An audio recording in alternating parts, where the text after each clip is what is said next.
Big boss Malayalam season 7 ആവേശകരമായി മുന്നേറുന്ന സാഹചര്യത്തിൽ ഇപ്പോഴിതാ നാളെയാണ് വീക്കെൻഡ് എപ്പിസോഡ് വന്നിരിക്കുന്നത്.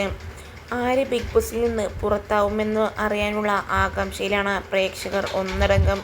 ഇത്തവണത്തെ വോട്ടിങ്ങിന് ഒരു പ്രത്യേകതയുണ്ട്. നന്നായി മത്സരിക്കുന്ന എല്ലാവരും എവിക്ഷൻ ലിസ്റ്റിൽ വന്നിട്ടുണ്ട് എന്നുള്ളതാണ് പ്രത്യേകത. അതുകൊണ്ട് തന്നെ ആര് പുറത്താവുമെന്ന് അറിയാനുള്ള ആകാംക്ഷയിലാണ് പ്രേക്ഷകരും ഒന്നാകെ. എന്തായാലും ബിന്നി, റെന, ആര്യൻ, ആദില എന്നിവരാണ് ഡേഞ്ചർ സോണിൽ നിൽക്കുന്നത്. ലക്ഷ്മിക്കും സാബുമോനും ചലഞ്ചേഴ്സ് വന്നതോടുകൂടി വോട്ടുകളുടെ കുതിപ്പായതിനാൽ ഇവർ 4 പേരുമാണ് ഇപ്പോൾ ഡേഞ്ചർ സോണിൽ നിൽക്കുന്നത്. ആരാണ് പുറത്താവുക എന്നും ഒപ്പം തന്നെ ആദില പുറത്തായാൽ നൂറ ഇത് എങ്ങനെ സഹിക്കുമെന്നും ചോദിച്ച് നിരവധി പേർ രംഗത്തെത്തുന്നു. ആദിലെങ്ങാനും പുറത്താവുകയാണെങ്കിൽ നൂറ പൊട്ടിക്കരഞ്ഞ് നൂറയുടെ ഗെയിം ആകെ തന്നെ പിൻപന്തിയിലേക്ക് പോകുമെന്നുള്ള കാര്യത്തിലും ഒരു സംശയവുമില്ല.